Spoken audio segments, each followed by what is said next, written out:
India और Iran के bilateral ties को देखें तो they have handsome bilateral ties. Her country के कुछ अपने रिलेशंस होते हैं और वो कभी भी अपने रिलेशंस ख़राब नहीं करता।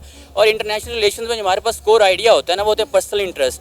अब एक कंट्री कभी भी दूसरी कंट्री को सपोर्ट करके जो अपने पर्सनल इंटरेस्ट है उसको डैमेज करने की पोजीशन में नहीं होता और वो करता भी नहीं। वो हज़ारों नहीं लाखों की तादाद में भेजें, कोई ऐसा फ़र्क नहीं पड़ता।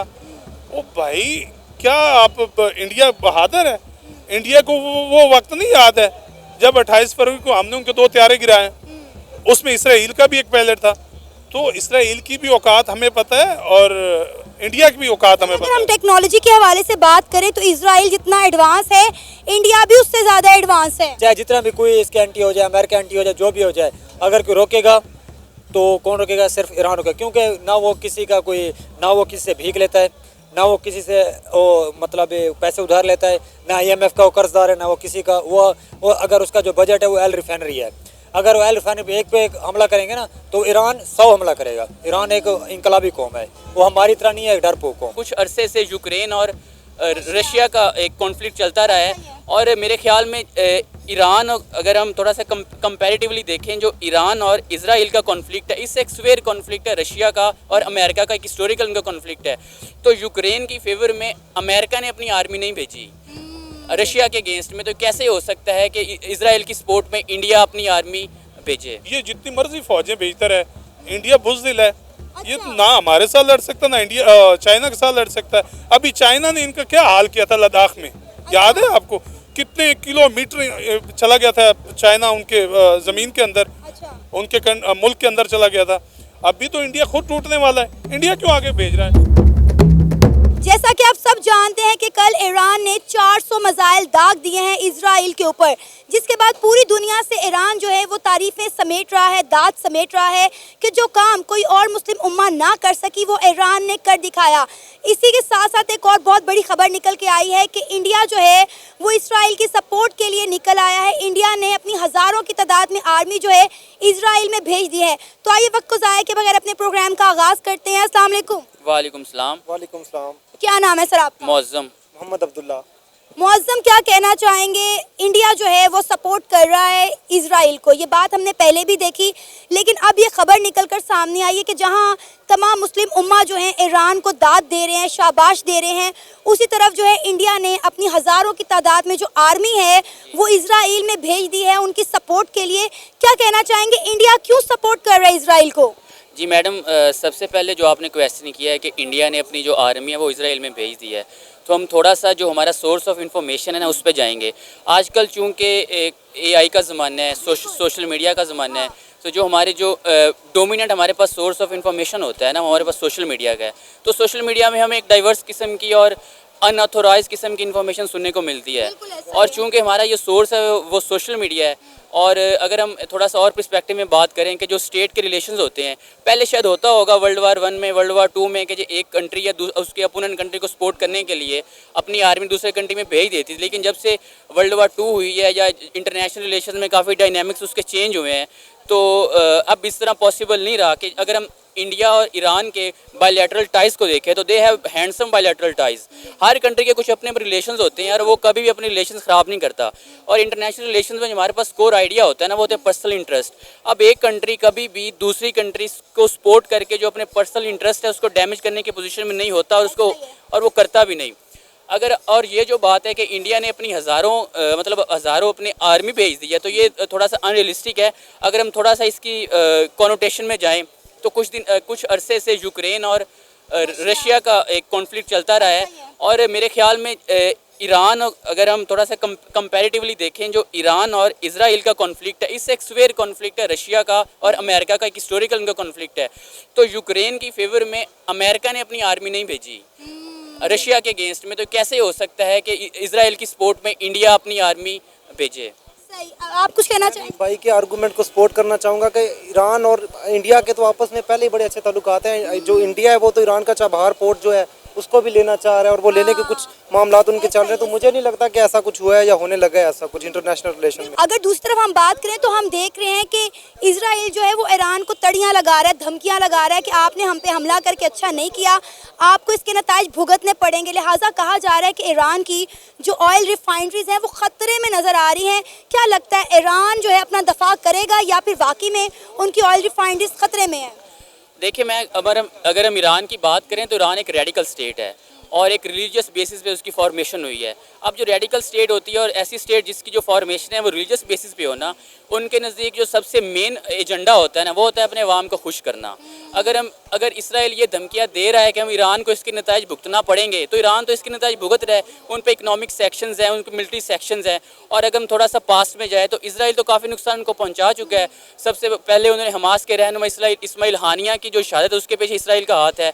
कुछ अर्सा पहले ईरानियन प्रेसिडेंट की डेथ हुई थी, उसके बारे में उसके भी ताने माने इसराइल से मिलाए जा रहे हैं। और अब करंटली अगर हम बात करें, ये कुछ अर्सा पहले ये जो किन की डेथ हुई है, हिजबुल्लाह के चीफ नसरुल्लाह साहब का, जी, उनके पीछे भी इसराइल का हाथ है। तो इसराइल काफ़ी हद तक डैमेज तो कर चुका है।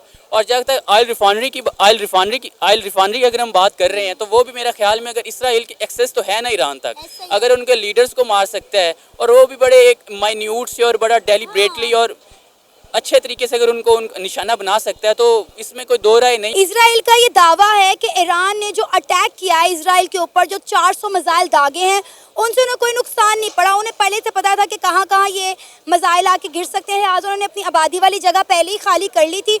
उनका एक बंदा भी नहीं मारा गया, लिहाजा ईरान का ये जो अटैक है ये फारिग है, ये बेजा है। जी मैडम, अगर हम ईरान और इसराइल के न्यूक्लियर और मिलिट्री और कंपैरिजन करें तो जो इसराइल का डिफेंस सिस्टम है ना वो ईरान से काफ़ी ज़्यादा है। और दूसरी बात यह है कि जैसे ही हमने खबर सुनी ना कि इसराइल ने 400 मिसाइल दागे हैं, तो उससे काफ़ी टाइम पहले इसराइल को इस बारे में खबर पता चल गई थी कि ईरान अटैक करने वाला है। तो इससे पहले उन्होंने अपने जो दिफा का सामान है ना वो कर लिया था। और एक तो दिफा का सामान उन्होंने कर लिया, दूसरा अगर हम उनके डिफेंस सिस्टम की तरफ जाए ना तो वो भी उनका काफ़ी मजबूत है। अगर ईरान ने मिसाइल दागे हैं, तो मैं आज ही न्यूज़पेपर में पढ़ रहा था कि ऑलमोस्ट अमवात की तादाद सिर्फ 8 है। तो इस बेस पे हम कह सकते हैं कि कोई इतना जानी माली को ज़्यादा नुकसान ईरान नहीं कर पाया इसराइल का। लेकिन आप ये देखें कि इसराइल को सपोर्ट कर रही है बहुत सारी कंट्रीज। अमेरिका भी इसराइल की सपोर्ट में खड़ा हुआ है। ईरान को कौन सपोर्ट कर रहा है, ईरान को कौन बैक कर रहा है? क्या ईरान दोबारा इसराइल के ऊपर हमला करेगा या खामोशी साध लेगा? मैडम देखें, अगर हम ये कहें कि आजकल के इंटरनेशनल पॉलिटिक्स में जो दो कंट्री के दरमियान रिलेशंस हैं वो किसी इमोशंस की बुनियाद पे नहीं है, वो आजकल इंटरेस्ट की बेस पे हैं। अब इसराइल के साथ चूँकि काफ़ी मुस्लिम कंट्री के भी इंटरेस्ट है, जिसमें सऊदीया है, यूएई है और भी काफ़ी गल्फ स्टेट हैं। लेकिन और दूसरी बात हम ये कर सकते हैं, इकोनॉमिकली और मिलिटरी वो काफ़ी स्ट्रॉन्ग है। तो जो कंट्री भी स्ट्रॉन्ग होगी उसके इंटरेस्ट होंगे कंट्रीज़ के साथ। और अगर हम अमेरिका की बात करें तो सबसे जो बहुत बड़ा हेल्पर है इसराइल का वो तो अमेरिका है। और ईरान की बात करें, ईरान पे चूँकि मिलिट्री सेक्शंस हैं, पॉलिटिकल सेक्शंस हैं, तो ईरान के साथ किसी काफ़ी ज़्यादा कंट्रीज़ के इंटरेस्ट भी नहीं है। तो अगर हम लॉजिकल इस बात को देखें, जिस कंट्री के साथ वर्ल्ड में जिसके ज़्यादा इंटरेस्ट होंगे तो उसके हेल्पर भी ज़्यादा होंगे। आपको ये मामला कहाँ जाते हुए दिखाई दे रहा है? क्या ये जंग मजीद बढ़ेगी या यही थम जाएगी? नहीं मैडम, अगर हम थोड़ा सा फ्यूचरिस्टिक वे में देखें तो बेहतर तो ये है कि जो मुस्लिम कंट्रीज़ हैं, जो थोड़े बड़े ममालिक हैं, जिनका जो इन्फ्लुएंस करते हैं, like as Pakistan, kingdom of Saudi Arabia, Malaysia, Indonesia, Turkey, इनको थोड़ा सा अपने इंटरेस्ट से बाहर आके थोड़ा सा एथिकल ग्राउंड्स पे भी सोल्यूशन करना चाहिए। मैं सल्यूट पेश करता हूँ पूरे ईरान को और वहाँ की उम्मत मुसलमान के लोगों को। उनका ये बड़ा अच्छा फैसला है। देखें, अभी तक ईरान जो है वो एटमी ताकत नहीं है। हम एटमी ताकत होते हुए भी अभी सोच रहे हैं कि किसके ऊपर हमला करना है या नहीं। बेसिकली हम बेशक अमन पसंद लोग हैं, लेकिन ईरान की हिम्मत है कि उन्होंने अपने वो जो उनका लीडर कत्ल हुआ है, जो शहीद हुआ है, उसको उन्होंने बदला लिया है और लेना चाहिए। क्योंकि ये ईरान ने बड़ा ज़बरदस्त फैसला किया है कि उसको आंखें दिखाई है। हमें खुशी है, हमें फ़ख्र है। कोई तो हमारा इस्लामिक मुल्क है जो इसराइल को आंखें दिखा रहा है। अब खबर ये निकल कर सामने आई है कि इंडिया सपोर्ट कर रहा है इसराइल को और इंडिया ने अपनी हज़ारों की तादाद में आर्मी भेज दी है इसराइल के अंदर। वो हज़ारों नहीं लाखों की तादाद में भेजें। अच्छा, कोई ऐसा फ़र्क नहीं पड़ता। ओ भाई, क्या आप इंडिया बहादुर है? इंडिया को वो वक्त नहीं याद है जब 28 फरवरी को हमने उनके 2 त्यारे गिराए, उसमें इसराइल का भी एक पायलट था। तो इसराइल की भी औकात हमें पता है और इंडिया की भी औकात हमें पता है। अगर हम टेक्नोलॉजी के हवाले से बात करें तो इसराइल जितना एडवांस है, इंडिया भी उससे ज़्यादा एडवांस है। बेशक एडवांस है, लेकिन अल्लाह की मदद है ईरान के साथ ये कभी भी नहीं हो सकता कि ईरान जो है वो उनसे मार खाए। और अगर ये रहा इंडिया, ये जितनी मर्जी फौजें भेजता रहे, इंडिया बुज़दिल है, ये ना हमारे साथ लड़ सकता ना इंडिया चाइना के साथ लड़ सकता है। अभी चाइना ने इनका क्या हाल किया था लद्दाख में, याद है आपको? कितने किलोमीटर चला गया था चाइना उनके ज़मीन के अंदर, उनके मुल्क के अंदर चला गया था। अभी तो इंडिया खुद टूटने वाला है, इंडिया क्यों आगे भेज रहा है? आपको ये किसने कह दिया कि इंडिया टूटने वाला है? अभी खालिस्तान जो तहरीक है वो चलने वाली, वो जोर पकड़ रही है। इनको पता ही नहीं है कि क्या इनके साथ होने वाला है। इनके टोटे टोटे होने, अच्छा, इंडिया के टोटे टोटे हो जाएंगे। इंडिया के अंदर से टोटे टोटे होने, अंदर से। पाकिस्तान के हो रहे हैं। पाकिस्तान में देखें आप कितनी फूट पड़ी हुई है, हर दूसरा सूबा जो है आज़ादी की जंग लड़ रहा है। पाकिस्तान लड़ता रहे, भाई एक घर में 4 भाई है ना, तो वो भी आपस में लड़ते हैं लेकिन रहते एक ही घर में।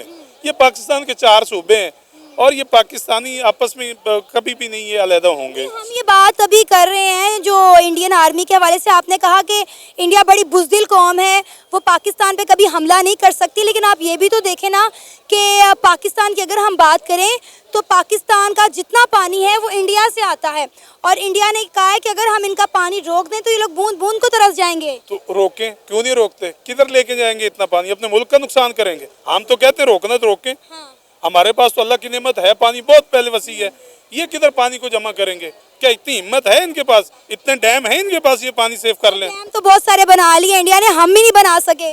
हम हमारे बन रहे हैं। अभी आपने देखा था साकिब निसार साहब ने डैम फंड इकट्ठा किया, इमरान खान साहब ने डैम फंड इकट्ठा किया, तो ये अभी डैमों पे काम हो रहा है। हम भी तरक्की की तरफ चल पड़े हैं, हमारे डैम भी बन रहे हैं। अभी ये देखें रावी अर्बन जो वो मंसूबा है रूडा वाला, उसके अंदर भी वो पानी को सेव करने के लिए मंसूबा लेके आ रहे हैं। हमें पानी का इशू ही नहीं है, इशू उनको होना चाहिए जिनके पास ऐसी गुंजाइश नहीं है। इंडिया आप जितनी मर्जी बढ़ के मारता रहे, आप उनके बड़कों पे ना जाएं। वो बुज़दिल है, वो कभी भी नहीं आगे आ सकता। वो हज़ारों में नहीं लाखों में लोग भेज दें वहाँ पे। हम उम्मत मुसलमान के लोग जितनी भी इस्लामिक कंट्री इकट्ठी हो जाएं, तो ये यूरोपियन कंट्री जितनी हो जाएं, या ये इस्लामिक कंट्रीज में तो यूनिटी ही नहीं है। आप देखें ओआईसी को देख लें या फिर पाकिस्तान को देख लें, कौन सी इस्लामिक कंट्री है जो पाकिस्तान को सपोर्ट करी है? सबकी सपोर्ट तो इंडिया के साथ है। सब इस्लामी ममालिक तो इंडिया के साथ ट्रेड करें। इवन कि अगर हम ईरान की बात करें तो ईरान ये अपने बड़े अच्छे ताल्लुकात हैं इंडिया के साथ। इंडिया जो है ईरान से तेल लेता है। अगर अच्छे ताल्लुकात होते तो क्या ईरान के खिलाफ इंडियन भेजते आर्मी वहाँ पे इजराइल के पास? कुछ भी नहीं है। अच्छा, ये बाप मानता है इसराइल को इंडिया। अच्छा, ये इंडिया इसराइल को बाप मानता है, इसलिए उनकी जी हजूरी में लगा रहता है। इनके अंदर इतनी कैपेसिटी नहीं है कि ये उनके आगे खड़े हो जाएं। आपको पता है इजराइल इस वक्त सरेआम धमकियां दे रहा है ईरान को कि ईरान ने इजराइल पर अटैक करके अच्छा नहीं किया, लिहाजा अब इनकी ऑयल रिफाइनरीज खतरे में है, हम इनकी ऑयल रिफाइनरीज उड़ा देंगे अटैक करके। असल में वो आपने एक मिसाल सुनी होगी कि जो गरजते हैं वो बसते नहीं हैं। तो ये धमकियां, ये इनके मसले ये चलते रहेंगे लेकिन कर नहीं कुछ सकते। मैं सल्यूट पेश करता हूं अपने ईरानी भाइयों को जिन्होंने इतनी हिम्मत की।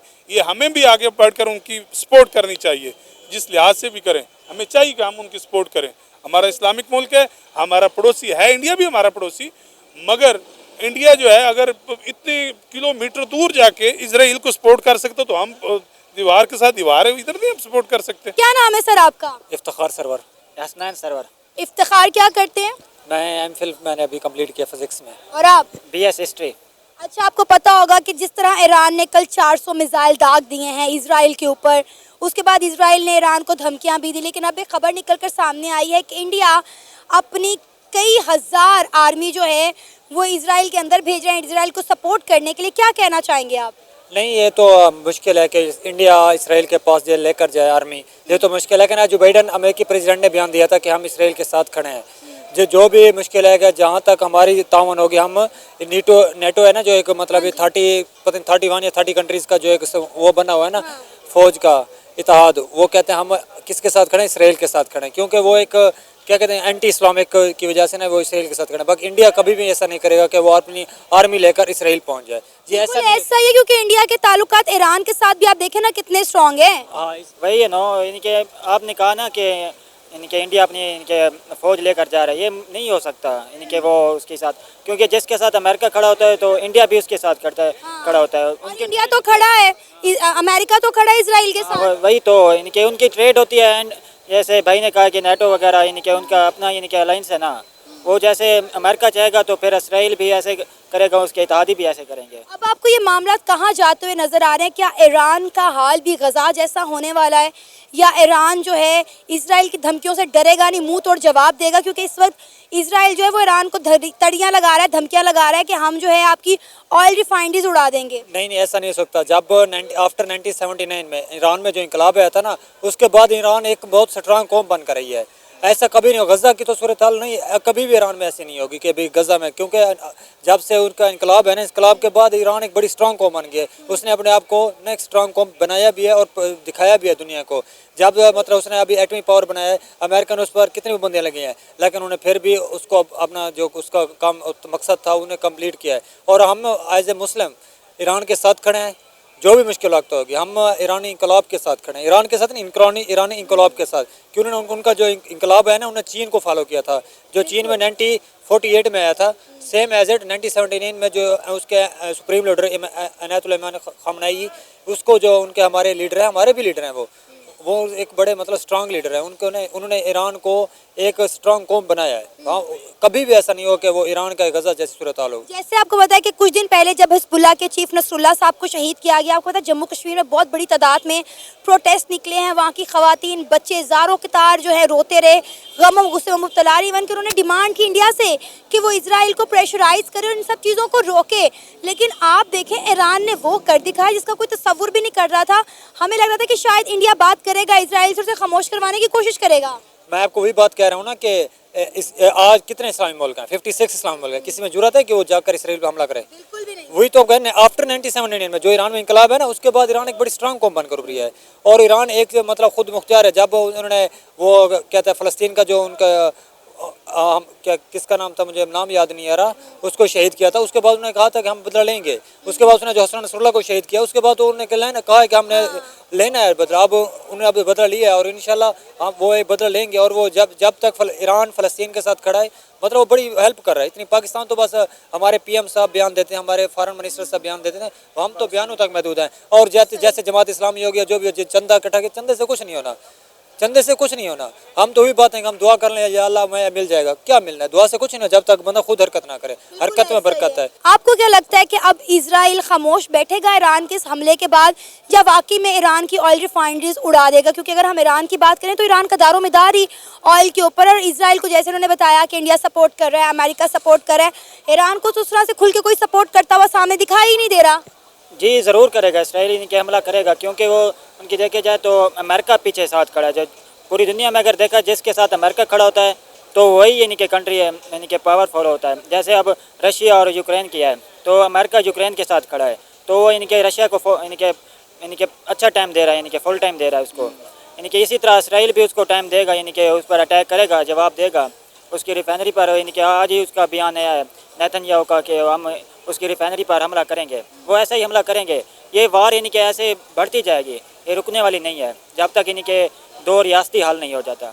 आपको क्या लगता है फ़लस्तीन को कौन रोक सकता है? कश्मीर के लोगों ने तो इंडिया से डिमांड की थी, इंडिया भी आगे नहीं आया, ईरान आगे बढ़ा।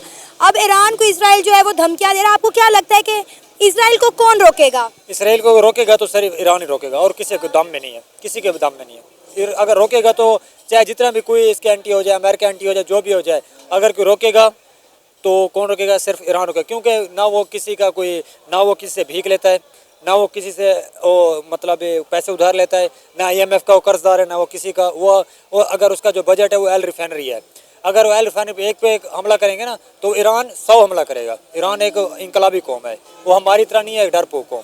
लेकिन हम तो कहते हैं कि पाकिस्तानियों में बड़ा जज्बा है, एक दफ़ा हमें भेजें, हम इसराइल को जो है मुंह तोड़ जवाब दे के आएंगे, हम तो एटम बम रखते हैं, हम ये कर देंगे, वो कर देंगे। कहाँ गया अब हमारा जज्बा? क्या सिर्फ जज्बा अब ईरान के अंदर ही बचा है? वो जज्बा जब हम ऊपर से अड़ रहेगा, हमारे ऊपर कौन है? USA ऊपर से अड़ रहेगा तो हमारा जज्बा उधर ही। बस एक कॉल आती है बाइडन की कि आप एक बयान दें, दूसरे बयान पे जरूरत नहीं होती कि हम। और आप देखें कि जो बाइडेन के ताल्लुकात इंडिया के साथ कितने अच्छे हैं। नरेंद्र मोदी रिसेंटली अमेरिका गए थे, जो बाइडेन उन्हें जफ्फियां डाल डाल के मिले हैं और पाकिस्तान के प्राइम मिनिस्टर को उन्होंने मिलना पसंद ही नहीं किया। तो भिखारी को कौन मिलना पसंद करता है? आप मिलना पसंद करेंगे भिखारी को? अगर आपके पास करोड़पति है कि आप उठकर सलाम करेंगे? कोई भिखारी है कि तो दूर से अस्सलाम वालेकुम।